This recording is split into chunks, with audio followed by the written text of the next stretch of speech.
मैं doctor M Joshi आज फिर से आप लोग के लिए एक दूसरा मॉडल लेके आ रहा हूँ। और आज का ये मॉडल जो है बड़ा प्रचलित मॉडल है, आर्थर लेविस। बेसिकली एमए के स्टूडेंट्स के लिए ये मॉडल बड़ा इम्पॉर्टेंट है, आर्थर लेविस। और इस मॉडल को हम कहते हैं अनलिमिटेड सप्लाई ऑफ लेबर, यानी असीमित श्रम पूर्ति सिद्धांत। इस मॉडल के बारे में आज हम थोड़ी सी चर्चा करेंगे। बेसिकली आर्थर लेविस एक ऐसे इकोनॉमिस्ट थे जिन्होंने विकासशील अर्थव्यवस्थाओं के बारे में ज़्यादा चर्चा की, यानी कहीं ना कहीं ये विकासशील अर्थव्यवस्थाओं के बारे में ज़्यादा चर्चा कर रहे हैं। और जैसे कि आप लोग को मालूम होगा कि विकासशील अर्थव्यवस्थाएं सामान्यतया ऐसी अर्थव्यवस्थाएं होती हैं जहां पॉपुलेशन, जनसंख्या बहुत ज़्यादा होती है। ये एरो अगर मैं ऊपर कर रहा हूं तो इससे आप, मेरा अभिप्राय है बढ़ रहा है, और अगर मैं ये नीचे एरो करता हूं तो इसका अभिप्राय है कम हो रहा है। ये एक छोटा सा नोटेशन आप लोगों की सुविधा के लिए है। चलिए, तो विकासशील अर्थव्यवस्था में जनसंख्या का आधिक्य है, लेबर, श्रम बहुत ज़्यादा है, यानी इसको हम कह सकते हैं श्रम बहुत ज़्यादा है। और आर्थर लेविस ये मानते हैं कि ये जो विकासशील अर्थव्यवस्थाएं हैं या जो अर्धविकसित देश है, सामान्यतया उन्होंने एक माना कि ऐसी अर्थव्यवस्थाओं के दो सेक्टर होते हैं, दो क्षेत्रों में ये अर्थव्यवस्थाएं बटी होती हैं। पहला क्षेत्र होता है जीवन निर्वाह क्षेत्र, जिसे हम कहते हैं सबसिस्टेंस लेवल, यानी एक ऐसा क्षेत्र, एक ऐसी अर्थव्यवस्था या एक ऐसा सेक्टर जहां आपकी आय कम हो, कैपिटल फॉर्मेशन या पूंजी कम हो। ये सारी नेगेटिव चीजें जीवन निर्वाह क्षेत्र में आपको देखने को मिलेगी। ये पहला सेक्टर है। लेविस के हिसाब से दूसरा सेक्टर होता है कैपिटलिस्टिक सेक्टर, जिसे हम कहते हैं पूंजीवादी क्षेत्र, कैपिटलिस्टिक सेक्टर। ये वो सेक्टर है जहां जीवन निर्वाह क्षेत्र के विपरीत आय ज्यादा होगी, कैपिटल फॉर्मेशन ज्यादा होगा। तो कहीं ना कहीं ये जो पूंजीवादी क्षेत्र है, ये जीवन निर्वाह क्षेत्र से ऊपर की स्थिति बताता है। अब इसमें एक चीज आपको और ये समझना है कि ये जो जीवन निर्वाह क्षेत्र है, यानी ये सबसिस्टेंस लेवल, यहां आय कम है, पूंजी कम है, यानी यहां जो मजदूरी एक श्रमिक को मिल रही है वो मजदूरी भी कम होगी इस सेक्टर में। और पूंजीवादी क्षेत्र में चूंकि आय ज्यादा है तो यहां जो मजदूर कार्य करेंगे उत्पादन में, उनकी मजदूरी ज्यादा होगी। ये चीज आपको बहुत अच्छे से समझनी है अगर आपको आर्थर लेविस के इस मॉडल के बारे में क्लियर होना है। तो दो सेक्टर, सबसिस्टेंस लेवल, मजदूरी कम, आय कम, पूंजी कम। दूसरा सेक्टर पूंजीवादी सेक्टर, जहां इनकम ज्यादा है, पूंजी फॉर्मेशन, कैपिटल फॉर्मेशन ज्यादा है, तो यहां स्वाभाविक तौर पर जो मजदूरी देय होगी मजदूरों को, वो ज्यादा होगी। अब दूसरी एक बात समझने की है जो आर्थर लेविस कहते हैं, वो है जीवन निर्वाह क्षेत्र के बारे में। ये सबसे इंपॉर्टेंट है, जो ये जीवन निर्वाह क्षेत्र, मैं थोड़ा शॉर्ट में लिख रहा हूं इसको, सबसिस्टेंस लेवल। अब ये जीवन निर्वाह क्षेत्र जो है, इसमें क्या होता है थोड़ा आप ये समझिएगा। पॉपुलेशन बहुत ज्यादा है, जनसंख्या जनसंख्या ज्यादा है तो जो श्रम उपलब्ध है कार्य के लिए वो भी बहुत ज्यादा होता है। जनसंख्या ज्यादा होने से श्रम बहुत है, लेकिन यहां जो इस जनसंख्या को मजदूरी मिल रही है वो मजदूरी इनको मिलती है बहुत कम। जीवन निर्वाह मजदूरी यहां मिलती है, यानी इस मजदूरी पर श्रम इतना ज्यादा है कि इस कम मजदूरी पे भी बहुत ज्यादा श्रम तैयार रहता है काम करने के लिए, यानी ये असीमित है। चूंकि जनसंख्या ज्यादा है, हर व्यक्ति को काम चाहिए। मजदूरी मान लीजिए यहां 100 रुपए रोज की मिल रही है, तो भी इस इतनी कम मजदूरी पे भी जनसंख्या अधिक होने के कारण जीवन निर्वाह क्षेत्र में बहुत से मजदूर काम करने को तैयार रहते हैं। यानी कहीं न कहीं जो ये पूर्णता लोचदार है, पूर्ति लोचदार, ये सप्लाई ऑफ लेबर जो है ये पूरी तरह लोचदार रहती है। अब दूसरी बात, यहां का जो श्रम है वो कहीं ना कहीं अनस्किल्ड, अकुशल होगा, तभी तो उसको कम मजदूरी मिल रही है। यह अकुशल है।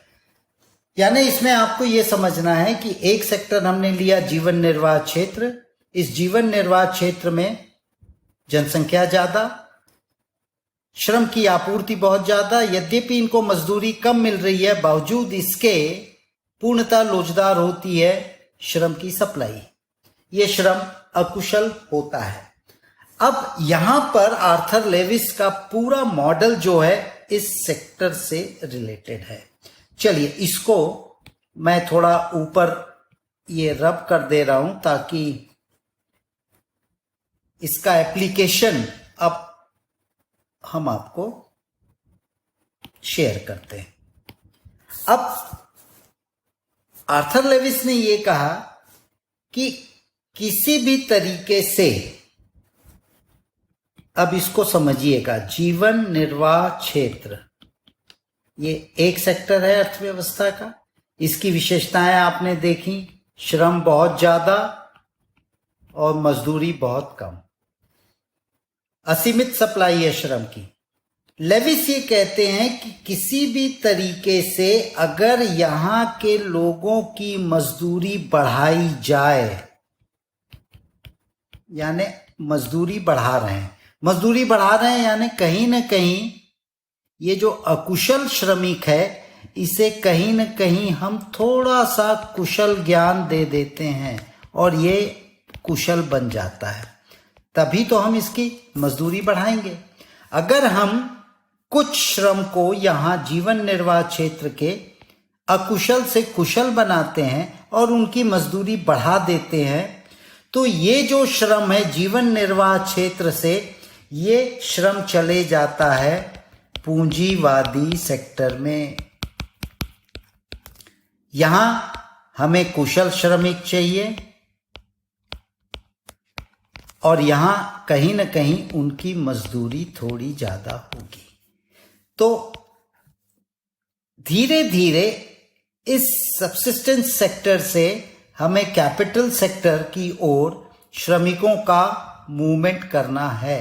यही पूरा का पूरा मॉडल है आर्थर लेविस का। अब ये जीवन निर्वाह क्षेत्र जो है, यहां पर मजदूरी जैसा आपने कहा कम है और बहुत ज्यादा आबादी है, तो जहां एक आदमी लगना चाहिए वहां 10 हैं काम करने वाले, यानी कहीं ना कहीं जिसको हम लोग बोलते हैं ना डिस्गाइज्ड अनएम्प्लॉयमेंट, ये यहां देखने को मिलेगा। अदृश्य बेरोजगारी ये आपको इस सेक्टर में देखने को मिलेगा। अब ये पूरा का पूरा इस जीवन निर्वाह क्षेत्र से मजदूरी बढ़ाकर उन्हें कुशल बनाकर हम पूंजीवादी क्षेत्र में कैसे भेज रहे हैं, इसको आर्थर लेविस ने एक बड़े अच्छे डायग्राम से समझाने का प्रयास किया है। तो अब थोड़ा सा उसी डायग्राम की हम विवेचना करेंगे, क्योंकि देखिए एक चीज समझ जाइए आप लोग, इस डेवलपमेंट और प्लानिंग में सबसे जो स्टूडेंट्स को प्रॉब्लम जाती है वो है डायग्राम्स को की क्लैरिटी उनमें नहीं होती है। और अगर आपकी क्लैरिटी डायग्राम में नहीं है, आपने अगर उस डायग्राम को नहीं समझा है, तो फिर कहीं ना कहीं आपको दिक्कत आएगी। अब देखिए, इस डायग्राम को मैं बड़े अच्छे से समझाने की कोशिश करूंगा। ये लिया हमने एक्स एक्सिस, ये ली वाई एक्सिस। एक्स एक्सिस क्या बता रहा है हमें? लेबर, श्रम की मात्रा। और वाई एक्सिस जो हमको बता रहा है, ये बता रहा है कहीं ना कहीं वेजेस, मजदूरी और मार्जिनल प्रोडक्टिविटी, सीमांत उत्पादकता, यानी उत्पादन कितना हो रहा है, ये भी हमको वाई एक्सिस बता रहा है। अब इसमें इस श्रम की मात्रा में ओ एक्स और यह है मजदूरी। अब इसमें ये मैं लाइन ड्रॉ कर रहा हूं, इसका नाम मैंने दिया एस एस, यानी ये एस एस जो है ये है सबसिस्टेंस वेज, जिसे हम कहते हैं जीवन निर्वाह मजदूरी। ये मजदूरी दी जा रही है जीवन निर्वाह सेक्टर में, जो कि कम है, अकुशल है श्रमिक यहां। अब एक दूसरी मजदूरी के लिए मैं लाइन ड्रॉ कर लेता हूं, इसको मैं नाम दे देता हूं से WW। ये WW जो है ये आपकी है पूंजीवादी मजदूरी, यानी कहीं ना कहीं श्रमिक कुशल हो गया है, कैपिटलिस्टिक वेजेस।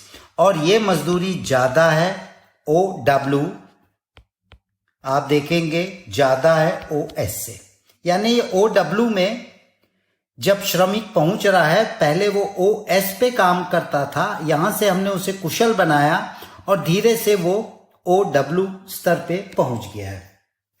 अब इन श्रमिकों के द्वारा उत्पादन किया जा रहा है, तो हम एक एग्जाम्पल लेते हैं, हम एक बनाते हैं प्रोडक्टिविटी, मार्जिनल प्रोडक्टिविटी कर्व। ये हम थोड़ी देर के लिए नाम देते हैं, फॉर एग्जाम्पल इसको हम दे दें L1 और ये Q1। ये L1 Q1 जो है ये है सीमांत उत्पादकता वक्र, ये पहला है।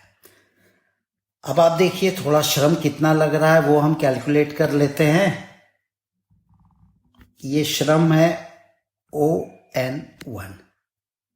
अब पूरा खेल आर्थर लेविस का इसी डायग्राम में है। अब यहां पर मैं दूसरा कलर यूज करूंगा ताकि आपको क्लैरिटी हो। श्रम है ON, ये श्रम उत्पादन जो है वो कर रहा है L1 Q1, राइट। पहले इनको मजदूरी दी जा रही थी OS, अब मजदूरी दी जा रही है OW, यानी ये मार्जिनल प्रोडक्टिविटी कर्व है, सीमांत उत्पादकता वक्र। और अगर आप देखेंगे तो WL1 और इसको हम नाम दे देते हैं for example P1। WL1 P1 यानी ये जो सेक्टर है WL1 P1 ये कहीं ना कहीं आपको सरप्लस दे रहा है, यानी जिसे हम कहते हैं आधिक्य। ये आपका ये मजदूरी या कह लें या इसको कुछ भी कह लें, ये आपकी आपके पास बच रहा है इतना, ये आपके एक तरह से कैपिटल फॉर्म हो रही है। अब ये बच गया। आर्थर लेविस कहते हैं कि ये जो अतिरेक है, सरप्लस है, इसको आप फिर से इकोनॉमी में इन्वेस्ट कर दीजिए, यानी ये जो सरप्लस है ये फिर से इकोनॉमी में इन्वेस्ट हो जाता है। और इन्वेस्ट होता है यानी ज्यादा श्रमिक अब अकुशल से कुशल बन रहे हैं, ज्यादा श्रमिकों को हम अब पूंजीवादी मजदूरी दे रहे हैं, यानी कहीं ना कहीं उत्पादन बढ़ रहा है।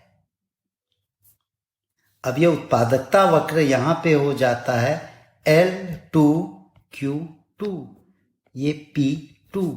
अब इसको आप अगर देखें तो श्रम की संख्या बढ़ गई है N2।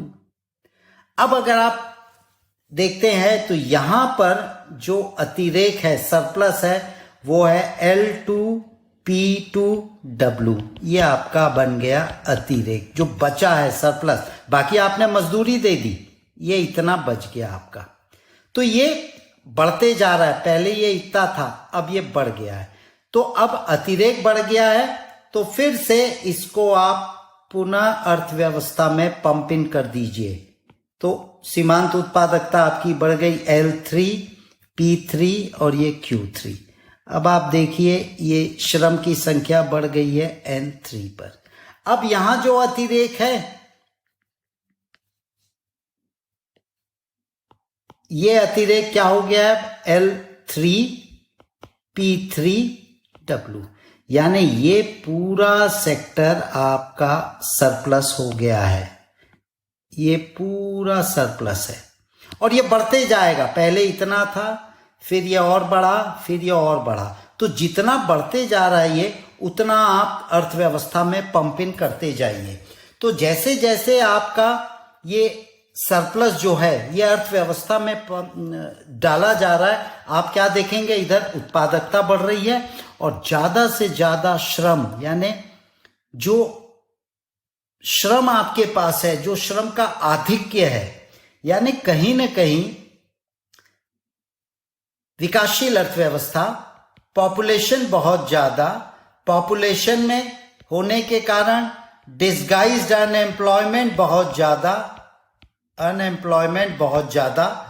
ठीक, अब यहां पे क्या किया आपने, ये जो है इसको धीरे धीरे आप देखिए ON1 से आप ON2 श्रम लिया, फिर आप ON3 श्रम लिया, और इस प्रकार ये श्रम आपका पहले जीवन निर्वाह मजदूरी में जाएगा SS में, और उसके बाद ये धीरे से WW में जाएगा, यानी पूंजीवादी मजदूरी में जाएगा, ये जीवन निर्वाह मजदूरी में जाएगा, और इस प्रकार अर्थव्यवस्था अपने आप धीरे धीरे विकास के मार्ग पर चलने लगती है। यही पूरा का पूरा आर्थर लेविस का मॉडल है, जो उन्होंने खास तौर पर विकासशील अर्थव्यवस्थाओं के लिए दिया है। मुझे उम्मीद है कि ये मॉडल आपको समझ में आएगा। कल फिर एक दूसरा मॉडल आपके सामने हम प्रस्तुत करेंगे। Thank you, all the best.